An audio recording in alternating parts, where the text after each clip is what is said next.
Many years ago, I was doing a performance review of one of my employees, and it was their first review with me.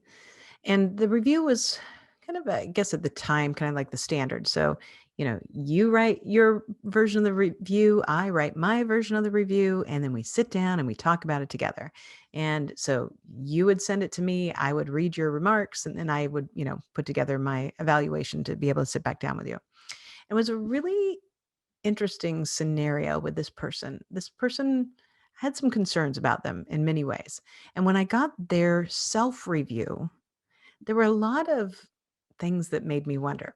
So let's just start with what the basics were. Number one, it was kind of one of those, do you do you not meet expectations, meet expectations, exceed expectations, or something like super duper exceeds expectations? I don't know. There are like four levels. Um, and the challenge with this person rated themselves at everything at the highest level. And so this kind of exceeds expectations mindset. So I guess that was the top one, exceeds expectations. And that the person did not exceed any of my expectations. So as I was watching their notes, so some in every category, you have the ability to rate yourself and then write notes with the intention that you'd kind of explain why. And this person didn't write any notes. They just wrote exceeds expectations. And they really thought, at least in that writing, that they were exceeding my expectations. So it was interesting because as we sat down, I started to ask questions. So tell me a little bit about, you know, what you thought about the process. Well, I thought it was great. It shows, it's a great opportunity for me to show you how well I'm doing. Like in my head, I'm thinking, you really haven't, but okay, I wanted to know what they were thinking more. So I kept asking more and more questions. So we get to one that was on timeliness, and she had rated herself as exceeds expectation. And I said, so explain to me, why do you rate this as exceeds expectations? And she says, because I show up on time every day. Now, that was true.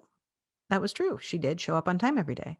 I said, that actually does not exceed my expectation. That is meeting my expectations.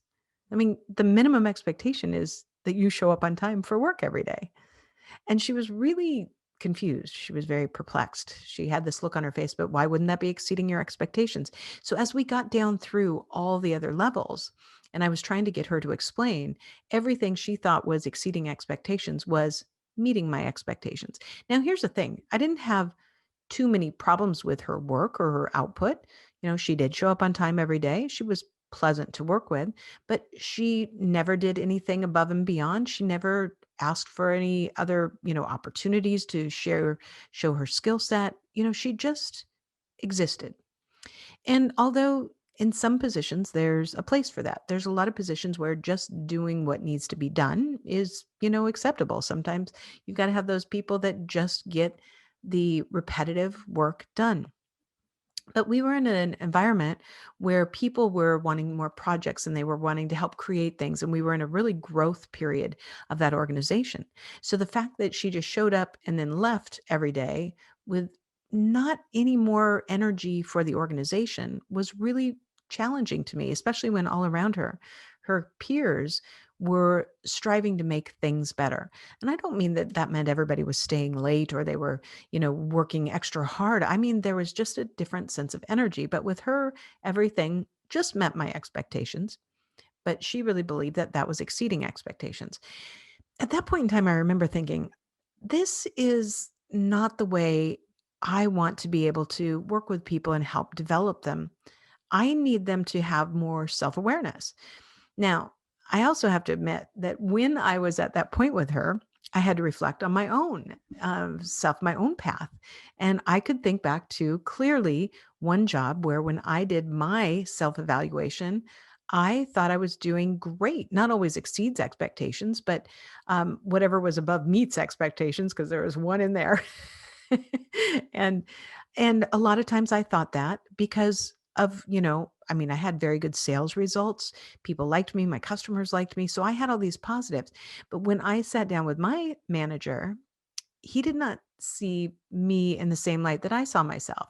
And so as I was sitting with this individual, I realized, oh my gosh, this person in front of me is me many years ago. And I'll tell you what, I remember when it happened to me, it was uncomfortable and it felt bad. I felt bad. I felt a little foolish. I felt frankly foolish that I thought I was better than I was. But I was also in that moment able to ask questions. So tell me, what would make me exceed your expectations? What kind of things are you looking for from me? And my manager was very clear. He wanted to see me take kind of more of a group leadership role, and he wanted me to, you know, he knew that I was reading a lot of sales books. He wanted me to share those, in meetings and talk about them and get other people interested and exciting and not just excited about what we were doing, not just keep that knowledge for myself, but to make what I was doing for myself to better myself something that would help and benefit my team, which would in fact, impact the entire company in a positive way. And I took that to heart and I really worked on it. So here I am then all of a sudden faced with another version of me, you know, farther down in my career where I'm now managing people. And so when I had this discussion with this young lady, she really never ever took it to heart. It just wasn't what she wanted to do. She wanted to be somebody who showed up every day and did her job and left. And that was fine. Actually, in the end, we moved her to a different department because she wanted to be, she didn't want to grow like everybody else did, but we did have a need for somebody who showed up on time every day and did the repetitive tasks. And she was perfectly happy with that.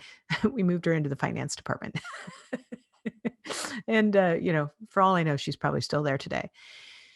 But here's what this got me thinking about is kind of the sense of, is just enough really enough? Or what is it that enough is enough? How do we measure this? Now, this is tough today because unless you work for a very large company, many times there are not formal performance evaluations anymore. A lot of small and medium sized businesses just don't have them because they don't have the infrastructure from an HR perspective. Or even worse, sometimes there's companies that do have these, but they really don't maximize them. They use it as something to check off and, say, okay, we've done everybody's performance reviews. In addition, at least in the US, people have gotten used to the idea that performance review means a raise. And so when my team would come to me at various positions where we didn't have a raise in that format, whenever they'd say, "Hey, I'd like a performance review," I knew they didn't really want a review of their work or their performance. They wanted to know if they were going to get a raise. And in the environment that we were working in at that point in time, the company just did not have raises like that. You had opportunities to earn more based on your sales and your results. And so I say these things to, get us all to think about what what is enough? What do we do? How do we measure our own success? And this really should follow a little bit about, from last week's Monday morning motivation. It's easy for me to say, where, I was talking about, do you take control of your own training, your own professional development? But here's where I want to take it that next level is the sense of who is really evaluating you. Now, obviously, if you have a boss, that boss is evaluating you all the time. Your peers are evaluating you all the time. These are different opportunities for you to learn and grow. But are you evaluating yourself all the time in order to say, am I giving it just enough? Am I really stretching myself? Am I comfortable saying when I've made a mistake? Am I comfortable when saying, I don't know how to do this? Am I comfortable in sharing some of my thoughts with other people? What if I see a colleague who I know is struggling or who I know maybe is, maybe not operating the way that we want them to? How can I have a good positive discussion with them to help bring them on board or help to bring them up? Because here at the end of the day, business is about obviously making money. Businesses have to make money because if you don't make money, you're not in business. And by the way, nonprofits still have to make money. Otherwise, they're not in nonprofit business. So we have to make money. They have to be successful. And each and every person who works for an organization contributes in one way or the other. And so as you're thinking about is enough enough or is just enough good enough, the question really has to come back to our own reflection. And that is, can I say today that at the end of the day, I'm going to evaluate myself and give myself a grade? How well did I do today? A, B, C, D, F. What am I grading myself on? And how can I either improve it or say, hey, that was great. Give yourself a gold star for the day. Keep that up. Do that again tomorrow. We're not always going to have great days, and we're not all going to have bad days, and we're not all going to be perfect in terms of what we do, but we're probably not all going to suck at it either. So sometimes you have to give yourself that little pat on the back to say, you know what, today you had a few things that didn't go right, but you know what, you kept going. Or today or the other day, that was incredible. I really contributed something that was worthwhile. You know what? I am proud of what I'm doing. And I know that what I am doing is not only enough, but it is good enough. And if you can't say that in a day, instead of beating yourself up, say, what am I going to do differently tomorrow? We all have the chance every day to start anew and to give ourselves that push, that desire to say, if I had to give myself a performance review today, what would I give? Would I be meeting expectations, not meeting expectations, or exceeding expectations? And whose measure point is going to be most important in that dialogue? That's what is motivating me this week. And I hope you guys have a fabulous, fabulous week ahead.